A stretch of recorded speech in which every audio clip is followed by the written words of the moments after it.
10th और 12th के board exams बहुत नज़दीक आ गए हैं। बहुत ज़्यादा एंजाइटी है स्टूडेंट्स के अंदर, बहुत ज़्यादा स्ट्रेस है, कन्फ्यूज़न है, क्या पढ़ें क्या छोड़ें, कैसे क्या जो चीज़ हमने पढ़ी है क्या हम उसको बेहतर तरीके से एग्ज़ाम में लिख पाएंगे।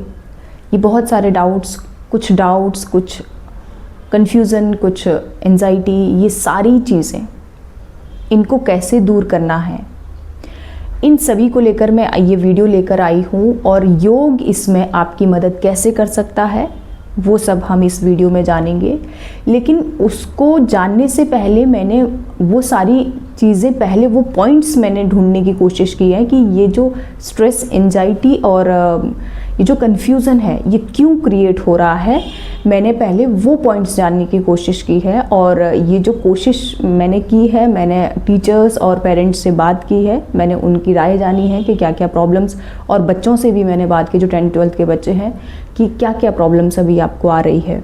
तो वो सारी चीज़ें मैंने उनके साथ बातचीत करके मैंने ये जो कुछ पॉइंट्स, जो इम्पॉर्टेंट पॉइंट मैंने निकाले हैं वो मैं आप सब लोगों के सामने रखने वाली हूँ। वीडियो को ज़रूर देखना। अगर आपके घर से भी कोई 10th और 12th में बच्चा है तो उसको वीडियो ज़रूर दिखाएं। अगर आप पेरेंट्स हैं, ऐसे पेरेंट्स हैं जिनके बच्चे 10th और 12th में पढ़ रहे हैं तो आपके लिए तो ये वीडियो है ही इम्पॉर्टेंट, लेकिन आपके जानने में अगर कोई 10th 12th में है तो उनको भी आप ये वीडियो ज़रूर भेजें। अगर आप टीचर हैं तो आप अपने स्टूडेंट्स के साथ ये वीडियो शेयर करें। तो वीडियो शुरू करने से पहले मैं आप सभी लोगों का बहुत बहुत स्वागत करती हूँ यूट्यूब चैनल पर। मैं हूँ प्रीति रावत। नमस्कार। वीडियो को शुरू करते हैं। और वीडियो शुरू करने से पहले मैं आपको एक चीज़ और बता देती हूँ कि इस वीडियो को पूरा ज़रूर देखें, आप स्किप मत करना। वीडियो थोड़ा लंबा हो सकता है ज़रूर, लेकिन वीडियो बहुत ज़्यादा इम्पॉर्टेंट है। और शेयर ज़रूर करना। अगर चैनल पर नए हैं तो चैनल को सब्सक्राइब कर देना। एक बहुत छोटी सी बात मैं पहले आपको बता देती हूँ कि पेरेंट्स के लिए भी मैं रिक्वेस्ट करूँगी कि आप इस वीडियो को पूरा देखना, क्योंकि लास्ट में मैंने कुछ पॉइंट्स पेरेंट्स के लिए भी रखे हुए हैं कि पेरेंट्स को इस समय क्या करना चाहिए। तो चलिए शुरू करते हैं।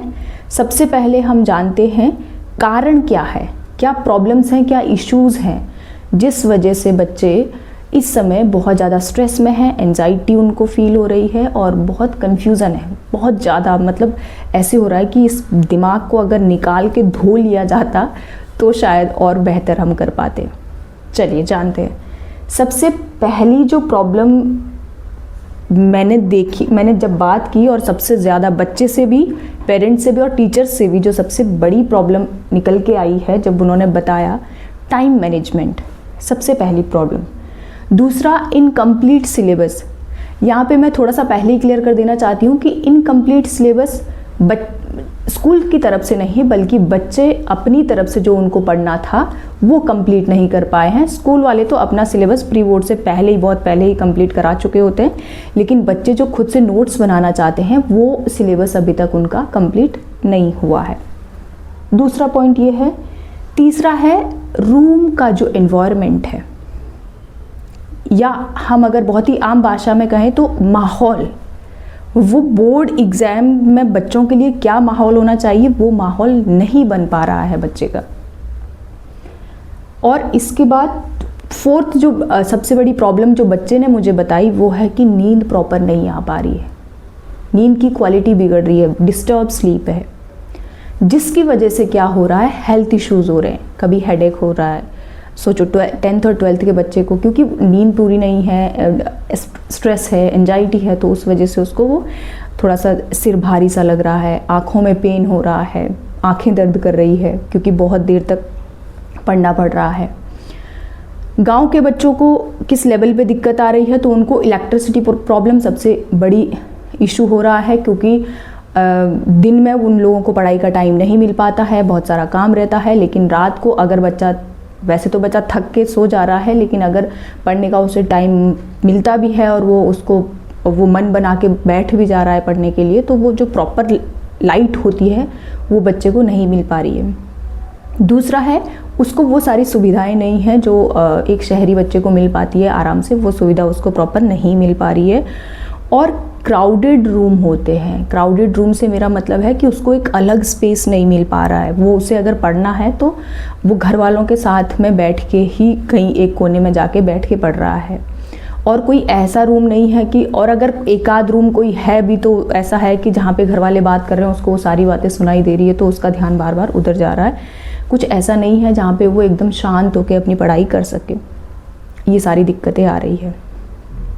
तो ये बहुत ऐसी दिक्कतें हैं जो मुझे लगा कि वाकई ये स्टूडेंट्स के साथ आती है। इसके अलावा बच्चों को क्या हो रहा है, आँखें तो दर्द होती है, वो तो बहुत ऑब्वियस है कि अगर आप दिन भर आप पढ़ाई कर रहे हैं और आप चाहे, क्योंकि मोस्टली आजकल बच्चे क्या कर रहे हैं, मोबाइल से पढ़ाई कर रहे हैं, लैपटॉप से पढ़ाई कर रहे हैं, इतने सारे गैजेट्स हैं कि आपको स्क्रीनिंग टाइम आपका बढ़ गया है, जिस वजह से आँखों में दर्द होना शुरू हो रहा है। और अगर आपका स्क्रीनिंग टाइम भी नहीं है, अगर आप किताबें भी पढ़ रहे हैं तो इतना आप, क्योंकि 24 घंटे आपके 24 घंटे तो नहीं, आप जितना भी 8-9 घंटे पढ़ रहे होंगे, आप कंटिन्यू एक ही जगह देख रहे हैं तो उस वजह से भी आपको आँखों में दर्द हो रहा है। इसके अलावा बच्चों को शोल्डर पेन हो रहे हैं, क्योंकि दिन भर बच्चा अगर टेबल पे बैठा है, चेयर पे बैठा है, तो उस वजह से भी बच्चे को शोल्डर पेन हो रहा है, बैक पेन हो रहा है, स्टिफनेस आ रही है। बेसिकली ये इश्यूज़ देखने को मिल रहे हैं। तो आइए इन सारे इश्यूज़ को एक एक करके हम सॉल्व करने की कोशिश करते हैं, और कैसे हम बेहतर, हमने जो पूरी साल पढ़ाई की है, जो मेहनत की है, उसको हम बिना किसी स्ट्रेस के, बिना किसी एंजाइटी के, बिना किसी कन्फ्यूज़न के प्रॉपर तरीके से अपनी उत्तर पुस्तिका में, जो हमारी आंसर शीट होती है उसमें प्रॉपर तरीके से उसको लिख सके, एग्जीक्यूट कर सके। इस कोशिश के लिए हम कुछ प्रॉब्लम्स हैं जिनको हम सॉल्व करने की कोशिश करेंगे, और जो हेल्थ इश्यूज़ हैं उनको भी हम दूर करने की कोशिश करेंगे, और योग इसमें क्या हमारी मदद कर सकता है उसको हम जानेंगे। सबसे पहले फर्स्ट प्रॉब्लम जो हमने देखी है, टाइम मैनेजमेंट। तो टाइम मैनेजमेंट के लिए तो देखिए, स्टूडेंट को मैं ये कहना चाहती हूँ कि आपको अपना टाइम टेबल बनाना ही पड़ेगा, अभी नहीं तो कभी नहीं। आपको ये आदत डालनी ही पड़ेगी कि आपको एक टाइम टेबल सेट करना है, कब आपको उठना है, कब आपको सोना है, कब आपको खाना है, कब आपको पढ़ना है, कब आपको खेलना है। ये सारे ही पॉइंट आपके टाइम टेबल में होना बहुत ज़रूरी है। और इस टाइम टेबल के साथ मैं एक चीज़ आपको और बता देना चाहती हूँ कि जब भी आप अपना टाइम टेबल सेट करेंगे तो कोशिश कीजिए कि कुछ नया एक्सपेरिमेंट ना करें। बेटर होगा कि अभी आप जिस चीज़ को आप अच्छे से कर सकते हैं वही अपने टाइम टेबल में शेड्यूल कीजिए। एक्सपेरिमेंट की तरफ बिल्कुल भी मत जाना। एक्सपेरिमेंट से मेरा मतलब आप ये समझिए कि अगर आप ये सोच रहे हैं कि मैं सुबह 4 बजे उठूँगा, कुछ बच्चे ऐसे होते हैं जिनको रात को पढ़ने की आदत होती है, जिनका दिन ही रात को शुरू होता है। देखो, मैं ये नहीं कहूँगी कि आप योग साधक हो और फिर भी आप ऐसे बोल रहे हो कि आपको रात को पढ़ना चाहिए। मैं ये नहीं कह रही हूँ कि आपको रात का रूटीन फॉलो करना चाहिए, लेकिन इस समय आप जो आपका रूटीन था आप उसको फॉलो कीजिए। इस समय प्लीज़ आप कोई एक्सपेरिमेंट मत करें। अगर आपको रात को ही पढ़ना अच्छा लगता है तो इस 1 महीने में अब नहीं हो सकता कि आप सुबह उठ के पढ़ना शुरू कर दो। तो मेरे कहने का साफ मतलब है कि अगर आपको रात को पढ़ना अच्छा लगता है और आप रात को ज़्यादा अच्छे से पढ़ पाते हैं तो आप रात को ही पढ़िए।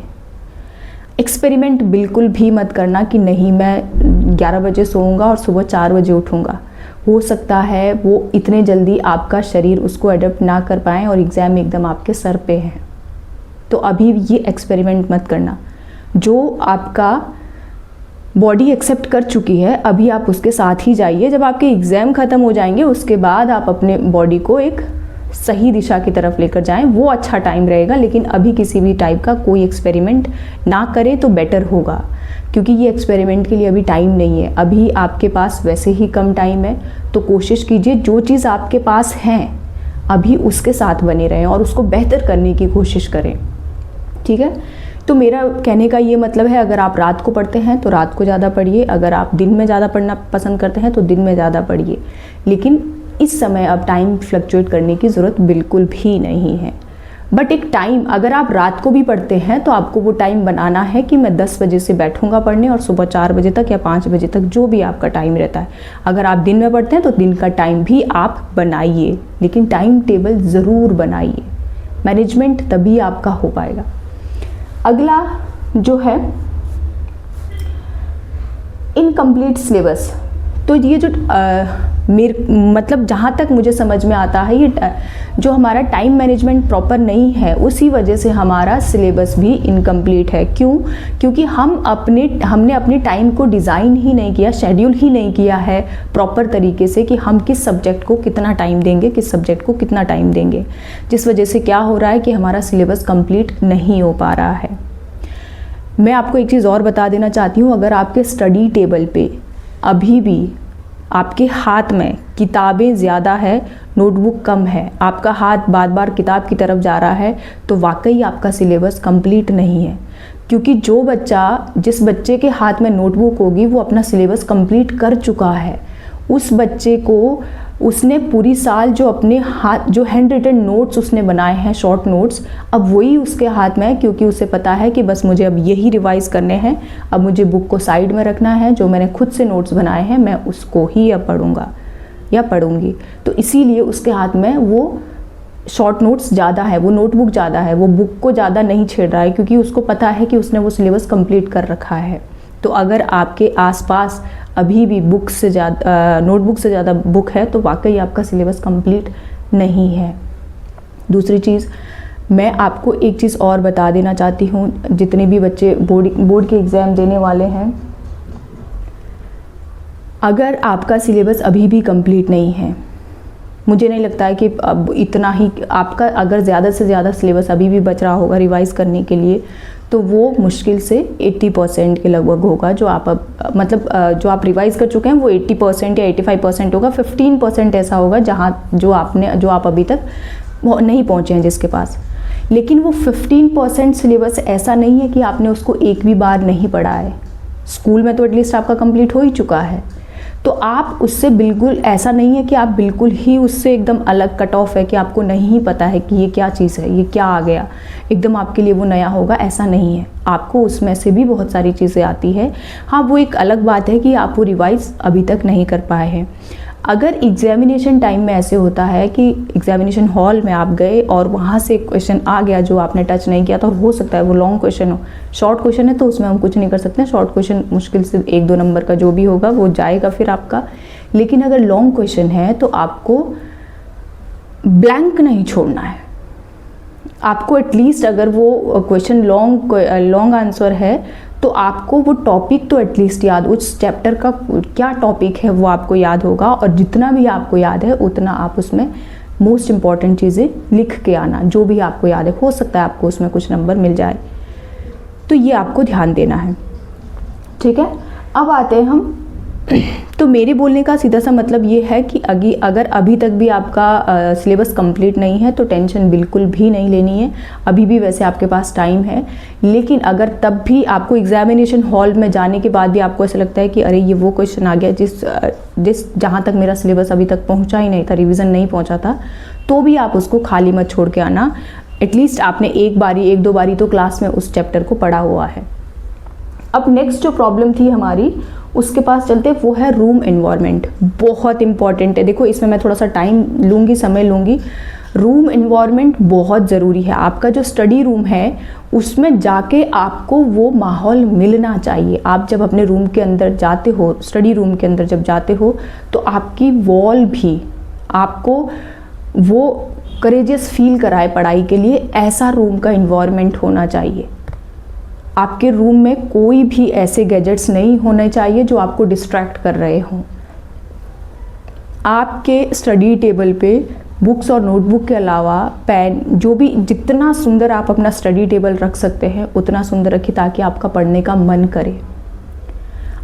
मैं बार बार गैजेट्स की बात कर रही हूँ। हो सकता है कुछ बच्चे लैपटॉप से पढ़ाई करते हैं या कुछ बच्चे मोबाइल से भी पढ़ाई करते होंगे, तो आपको ईमानदार होना ही पड़ेगा। पूरे दिन आप मोबाइल और लैपटॉप से पढ़ाई नहीं करते होंगे। कोई टॉपिक आपको समझ में नहीं आया और आपको लगता है कि YouTube पे शायद इसमें ज़्यादा अच्छे से समझ में मुझे आएगा और मैं वो टॉपिक को अच्छे से समझ पाऊँगी, तो भी आप मुश्किल से 1 घंटे के लिए, कितना लंबा वो लेक्चर होगा YouTube पे, 1 घंटा, ज़्यादा से ज़्यादा 30 मिनट का, आप बस इतना ही टाइम दें और अपना मोबाइल या लैपटॉप जो भी आपके पास है उसको दूर रखें, रूम के अंदर एंटर ही ना होने दें। और अपने रूम में वो अलार्म वाली घड़ी होती है उसको रखें, ताकि आपको पता चले कि मैंने इतने घंटे एक सब्जेक्ट को दिए हैं, अब मुझे दूसरे सब्जेक्ट को भी देने हैं। तो इस तरीके से आपको पता रहे कि हाँ ये मुझे इस तरीके से सेट करना है। अगर आप टाइम के लिए मोबाइल को अपने पास रखोगे तो आप बार बार डिस्ट्रैक्ट होंगे। तो बेटर है कि 1 महीने के लिए आप मोबाइल से दूर रहें, लैपटॉप जितना कम हो सके उतना रखें, ठीक है। अगला, और इसके अलावा रूम का जो एनवायरनमेंट है उसको बहुत ही काम रखना है आपको, एकदम शांत। आपको, मैं ये घर वालों से भी रिक्वेस्ट करती हूँ, जो पेरेंट्स हैं मैं उनसे भी रिक्वेस्ट करना चाहूँगी कि आप भी कोशिश कीजिए कि घर का माहौल 1 महीने के लिए एकदम शांत रखें, ताकि बच्चे को पढ़ाई करने में कोई डिस्टर्ब ना हो, किसी भी तरीके का उसका ध्यान ना भटके। तो कोशिश कीजिए कि 1 महीने तक आप भी शांति बनाए रखें घर के अंदर। अगला है डिस्टर्ब स्लीप की क्वालिटी। जब भी आप सोने जा रहे हैं, चाहे आप दिन में सो रहे हैं, रात को सो रहे हैं, अगर आप रात को पढ़ते हैं और दिन में सोते हैं, तो कोशिश कीजिए कि आपका रूम का जो लाइट है वो एकदम बंद कर दे, सारी लाइट बंद करके एकदम डार्क कर दे रूम को, और पर्दे वर्दे पूरे बंद करके, मोबाइल तो आपके रूम में होना ही नहीं चाहिए, मोबाइल को एकदम दूर रखें और शांत होकर सो जाए, एकदम पिन ड्रॉप साइलेंस में। रूम का टेम्परेचर नॉर्मल रखें, आप आराम से सो जाएं। जितने भी घंटे आप सोते हैं, 4 घंटे, 5 घंटे, 6 घंटे, 7 घंटे, 7 घंटे से ज़्यादा तो मेरे हिसाब से बोर्ड एग्ज़ाम आपके आने वाले हैं, 6 घंटे आप लोगों के लिए काफ़ी है। लेकिन अगर आपको नींद हेल्दी नहीं आ पा रही है तो कोई बात नहीं, 7 घंटे आप लीजिए और नींद को थोड़ा पूरा करने की कोशिश कीजिए, जिससे आपको कि एंजाइटी ना हो, स्ट्रेस ना बढ़े आपका। देखो, नींद अगर आपकी पूरी नहीं होगी या नींद की क्वालिटी अगर बेकार है, अगर आप 8 घंटे भी सो रहे हो और आपकी नींद की क्वालिटी अच्छी नहीं थी, और अगर आप 4 घंटे भी सो रहे हो और नींद की क्वालिटी अच्छी थी, दोनों में ही बहुत फ़र्क है। तो नींद की क्वालिटी को सुधारने के लिए आपको कोशिश करनी है कि एक तो जैसे कि मैंने बोला, रूम को एकदम डार्क रखना है, पर्दे वर्दे बंद करके आराम से सोना। अगर आप दिन में सो रहे हैं, और कुछ भी ऐसी चीज़ अपने आसपास मत रखें, एकदम बेड को साफ़ सुथरा क्लीन रखें, दूर दूर तक कोई चीज़ आपके आसपास ना हो, ऐसा अपने बेड को रखें और आराम से सो जाएं। इससे क्या होगा, आपकी नींद बेहतर। अगर आपको नींद फिर भी नहीं आती है तो कोई म्यूज़िक चला के, या आप ऐसे कर सकते हैं कि अपने फ़ोन को फ्लाइट मोड में डाल के उसमें कोई एक म्यूज़िक डाउनलोड कर लो, उसके बाद फ्लाइट मोड में रख के उसमें कोई म्यूज़िक चला दो। जैसे ही आप सो जाते हैं उसके बाद अपने घर में किसी एक मेंबर को बोल दो कि ये वहाँ से जब लगे कि मुझे नींद आ गई है, मोबाइल वहाँ से हटा दो। ऐसा आपको करना है। अब हम आते हैं हेल्दी डाइट के पास। तो हमें हेल्दी डाइट कैसे, हमें ध्यान रखना है कि अपने सराउंडिंग, अपने घर में अभी कोशिश करनी है कि हमें जो भी चीज़ दिख रही है, जैसे हम लोग डाइनिंग टेबल के पास गए तो वहाँ पे हमें फ्रूट्स रखे हुए दिख रहे हैं। जो मेरा स्टडी रूम है वहाँ पे मैंने कुछ नट्स रखे हुए, तो मुझे अगर भूख लग रही है तो मैं वो नट्स खा ले रही हूँ। पानी की बॉटल बहुत ज़रूरी है कि आपके पास हो। आपके स्टडी टेबल में अगर कुछ नट्स हैं तो आपके स्टडी टेबल के पास पानी की बॉटल उतनी ही इम्पॉर्टेंट है, क्योंकि बीच बीच में पानी पीना आपके लिए बहुत ही लाभदायक है। इससे क्या होगा, आपका कंसंट्रेशन बना रहेगा, आपके बॉडी में ऑक्सीजन लेवल मेंटेन रहेगा, और जितना आपकी बॉडी में ऑक्सीजन लेवल मेंटेन रहेगा उतना ही आपका कंसंट्रेशन लेवल स्ट्रॉन्ग होगा। ठीक है, ये डाइट की बात हो गई। अब हम आते हैं अपने रूम, जो लाइट है, तो रूम की लाइट आपकी कैसे होनी चाहिए। आपके टेबल पे अच्छी लाइट पड़नी चाहिए ताकि आपको पढ़ने में कोई दिक्कत ना हो, आपकी आँखों को बहुत ज़्यादा आपकी आँखों पे प्रेशर ना पड़े। और क्योंकि लाइट की वजह से बहुत ज़्यादा एक ही जगह हम बुक पे देखते रहते हैं तो हमारी आँखों में दर्द होता है। तो उसके लिए हमें क्या करना है, अपनी आँखों, सोने से पहले अपनी आँखों को थोड़ा सा या तो खीरा रख दे अपनी आँखों के ऊपर काट के, ताकि आपको थोड़ा ठंडक महसूस हो। और या फिर आप पैच आई, आजकल वो आता है कुछ एक आइस का आइस पैक आता है, एक गॉगल की तरह होता है वो, उसको भी आप लगा सकते हैं। उसमें शायद पता नहीं एलोवेरा जेल कुछ होता है, तो आप उसको भी यूज़ कर सकते हैं, वो भी आपको बहुत आराम देगा। आगे इसके अलावा हम अगर योग की मैं बात करूँ, योग इसमें कैसे हेल्प करेगा, तो अब हम योग के पास आते हैं। सबसे पहला जो चीज़ है जो हमें योग में करनी है, जब भी आप सुबह उठ रहे हैं, जिस भी समय आप उठ रहे हैं, चाहे आप दिन में सो रहे हैं, चाहे आप रात को सो रहे हैं, जब भी आप उठते हैं, पानी पीने के बाद आप जो नित्य क्रियाएं करते हैं, अपना फ्रेशन अप हुए, ब्रश व्रश किया, आधे घंटे का आपका ये टाइम हुआ, आधा घंटा आपको हर रोज़ योग करना है। यकीन मानिए ये योग आपको जो भी चीज़ें, मैं ये नहीं कह रही हूँ कि योग करने से आप टॉपर बनोगे या आपने कुछ पूरे साल पढ़ा ही नहीं और आप 100% अपना रिजल्ट लेके आओगे, या ये कोई ट्रिक है या शॉर्टकट है। देखिए, पढ़ाई का कोई शॉर्टकट नहीं है, ये मैं आपको बता रही हूँ। और इस सच्चाई से, ये कड़वी सच्चाई है, इस सच्चाई से जितने जल्दी आप वाकिफ़ हो सके उतने जल्दी होना है आपको, क्योंकि आपको अभी आगे, अभी 10th है, 12th है, अभी आगे जाके आपको और रास्ता तय करना है। तो पढ़ाई का कोई शॉर्टकट नहीं है, पढ़ना तो आपको पड़ेगा ही, लेकिन उस पढ़ाई को हम कैसे आसान कर सकते हैं ये हम ज़रूर देख सकते हैं, और उसमें कोई हमें दिक्कत ना हो। तो योग हमें कैसे हेल्प करेगा? योग में हमें क्या करना है, तो आधा घंटा बहुत ज़्यादा आपके पास एग्ज़ाम टाइम में नहीं होता है इतना टाइम, तो आपको क्या करना है, सिर्फ 30 minute, not more than 30 minute. आपको क्या करना है, फ्रेशन अप हुए, पानी वानी पिया, जो भी आपने किया, नित्य क्रियाएं हुई, आपने अपनी मैट बिछाई, मैट नहीं है तो जो भी घर पे दरी वरी जो भी आपके पास है उसको बिछाया, उसके ऊपर आपको कुछ 30 मिनट के लिए, सिर्फ वो टाइम आपका और आपके शरीर का है, 30 मिनट के लिए आपको योगाभ्यास करना है। अब आपके मन में क्वेश्चन आएगा कि योग तो बहुत सारा है, क्या करें? देखिए, आप लोग 10th और 12th के स्टूडेंट हो, आप लोग फिट हो, योग कोई भी आसन आप कर सकते हैं, कोई इश्यू नहीं है, लेकिन गुलाटियाँ मारने की ज़रूरत है ही नहीं। आपको सिर्फ वो चीज़ें करनी है जो जिसमें आपका टाइम भी बचे और आपके लिए बेनिफिशियल।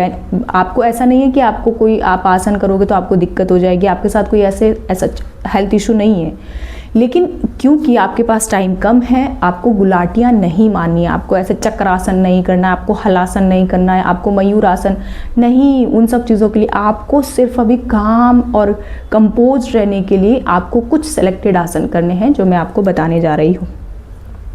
सबसे पहले आपको नेक रोटेशन करना है, जो कि बहुत ही इम्पॉर्टेंट है। नेक रोटेशन आपका स्ट्रेस लेवल कम करता है, और क्योंकि जब हम लिखते रहते हैं, हम नोट्स बनाते हैं, हम टेबल पे बैठे रहते हैं, पढ़ाई करते हैं, तो हमारे पीठ में, शोल्डर में स्टिफनेस आना शुरू होती है, हमारी ये जो मसल्स होती है ये स्टिफ होना शुरू हो जाती है, तो हमें ऐसे फील करता है कि हम ऐसे कर रहे हैं, थोड़ा सा फॉरवर्ड एंड बैक हो। तो नेक रोटेशन बहुत ज़रूरी है, नेक रोटेशन करना है। एक तो आपको आसन की बात करूं तो आप लोग ताड़ासन कर सकते हैं और वृक्षासन कर सकते हैं। ये दो ऐसे आसन हैं जिनको करने से आपका बॉडी स्ट्रेच तो होगा ही, वो स्ट्रेचिंग तो करेगी ही, लेकिन आपका बैलेंसिंग भी सुधारेगा। इससे क्या होगा, आपका न्यूरोमस्कुलर सिस्टम काम करता है, और जब आपका न्यूरोमस्कुलर सिस्टम काम करता है तो आपकी एकाग्रता बढ़ती है, आपका कंसंट्रेशन लेवल बढ़ता है। ये दो आसन आपके बहुत इंपॉर्टेंट है। कौन कौन से? ताड़ासन और वृक्षासन। अब एक और आसन की मैं बात करती हूँ, तो वो है ऊष्ट्रासन। ऊष्ट्रासन आपके तनाव को कम करेगा, आपका चेस्ट एक्सपेंशन करता है, और जब हाथ हमारे पीछे जाते हैं तो हमारा शोल्डर ब्लेड दोनों जुड़ते हैं, जिससे हमारा शोल्डर के तनाव को भी आराम मिलता है।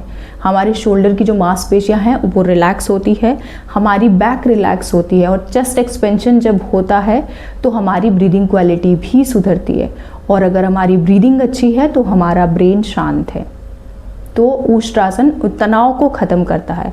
डिप्रेशन के वालों के लिए भी बहुत अच्छा है। डिप्रेशन के जो पेशेंट हैं वो लोग भी इस आसन को कर सकते हैं, लेकिन आपको क्योंकि एंजाइटी और स्ट्रेस है तो ये बहुत ही लाभदायक आसन रहेगा आपके लिए। मैं अगले आसन की बात करती हूँ, तो मैंने फॉरवर्ड बेंडिंग में एक और आसन आपके लिए मैं सजेस्ट करूँगी, वो है बाल आसन। देखिए, फॉरवर्ड बेंडिंग का एक आसन आप कोई भी कर सकते हैं, और ज़रूरी है कि फॉरवर्ड बेंडिंग का आप एक आसन करें। क्यों? क्योंकि फॉरवर्ड बेंडिंग से क्या होगा, आपका जो ब्लड है वो टूवर्ड्स ब्रेन आएगा। जैसे ही आप फॉरवर्ड बेंड होंगे, आपका जो रक्त संचार है वो आपके मस्तिष्क की तरफ आएगा, और जब आपके मस्तिष्क को ब्लड प्रॉपर मिल पाएगा तो हमारे शरीर में ऑक्सीजन किसके थ्रू जाती है? ब्लड के थ्रू जाती है, और हमारे मस्तिष्क को ब्लड जो है वो प्रॉपर ऑक्सीजन पहुंचा पाएगा।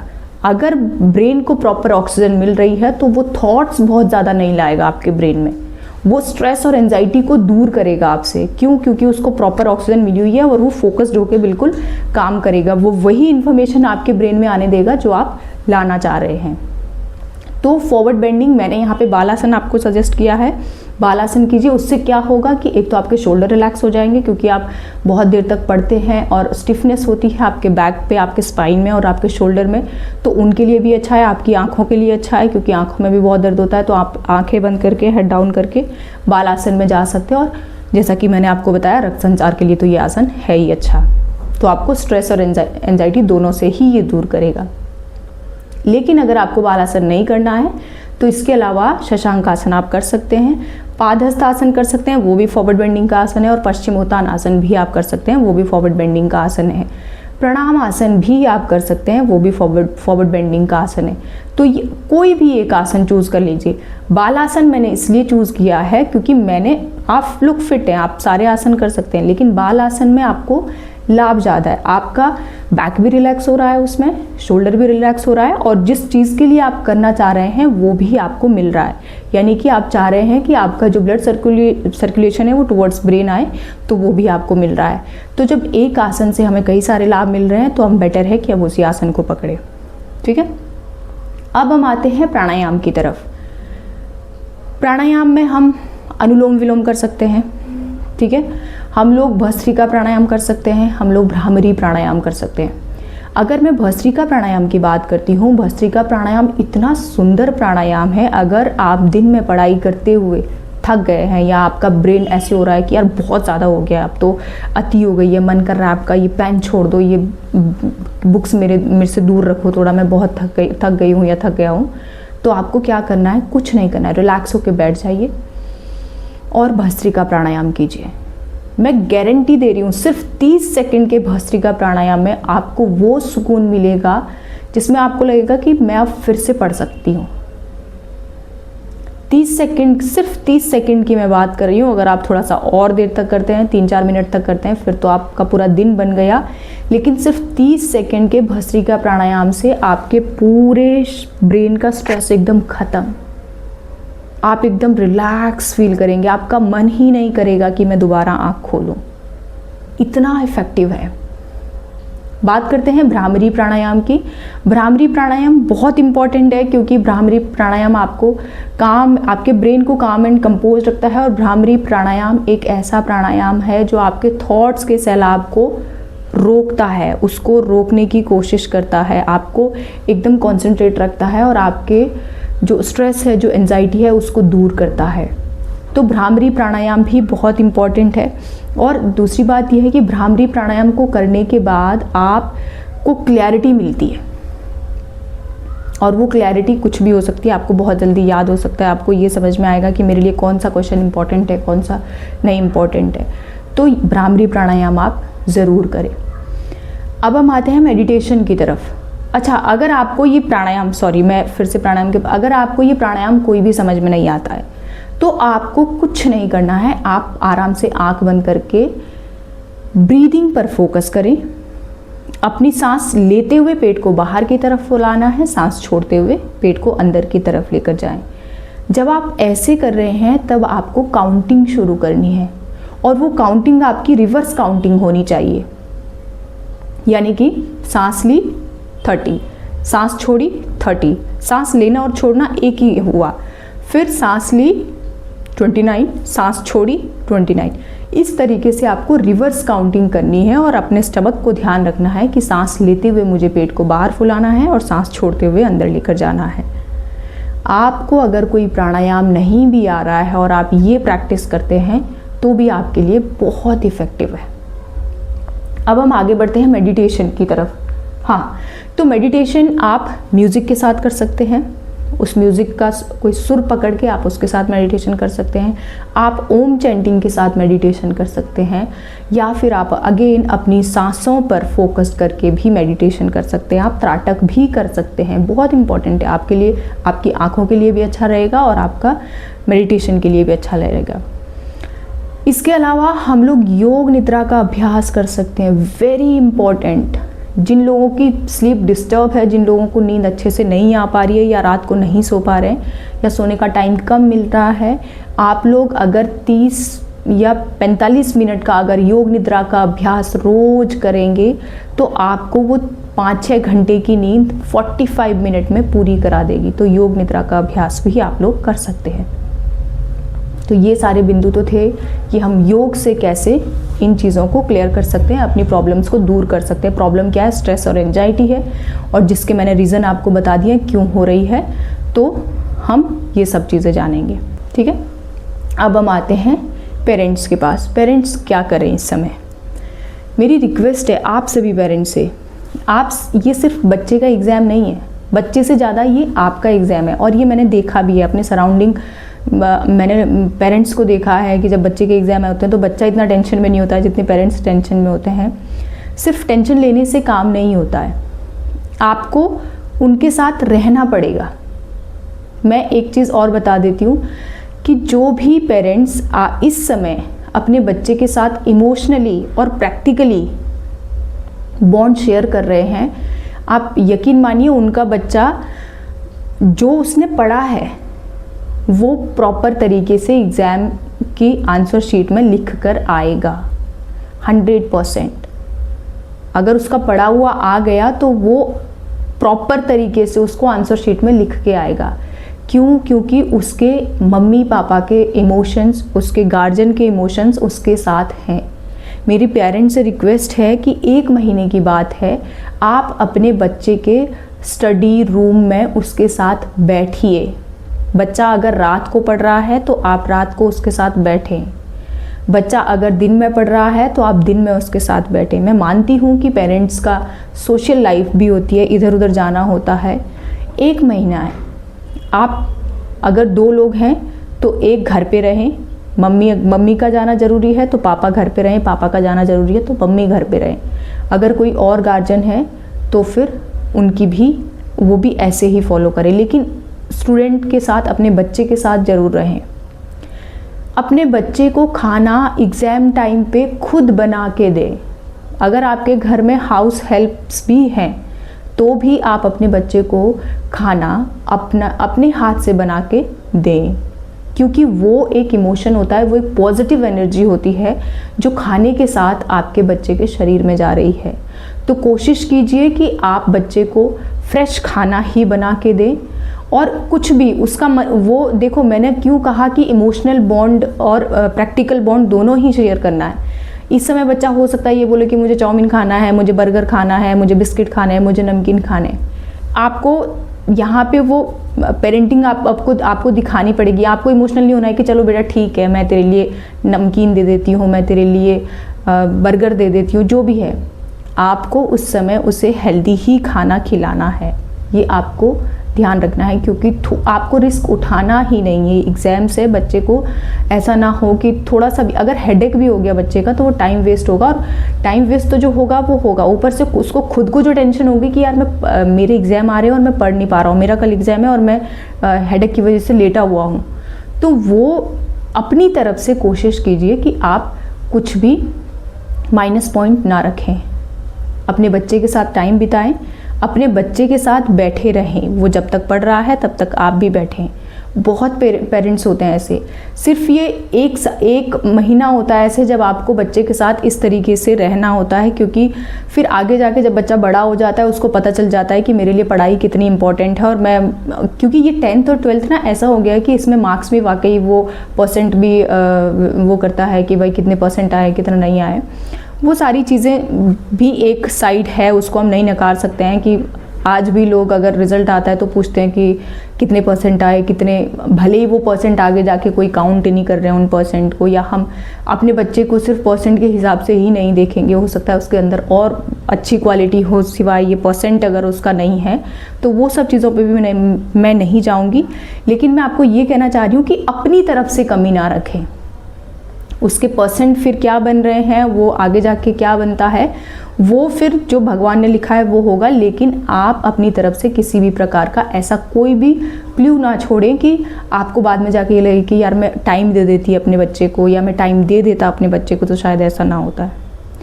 तो प्लीज़ मेरी आप सभी से रिक्वेस्ट है कि बच्चे के साथ रहें, उसके साथ इमोशनल और प्रैक्टिकली बॉन्ड शेयर करें। बहुत ज़्यादा इमोशनल नहीं होना है कि मेरा बच्चा ये वो, थोड़ा सा स्ट्रिक्ट भी रहना है। और सिर्फ 1 महीने की बात है, आपका बच्चा अच्छे से स्कोर करेगा। सभी 10th और 12th के स्टूडेंट्स को मेरी बहुत बहुत शुभकामनाएं। आप सभी लोग अच्छे मार्क्स लेकर पास होंगे, मैं आप सभी को ये शुभकामनाएं देती हूँ। और मेरी पेरेंट्स से ये रिक्वेस्ट है कि प्लीज़ अपने बच्चे के साथ बने रहें। 1 महीने की बात है, फिर उसके बाद आप अपनी ज़िंदगी आराम से जिए। Thank you, thanks a lot.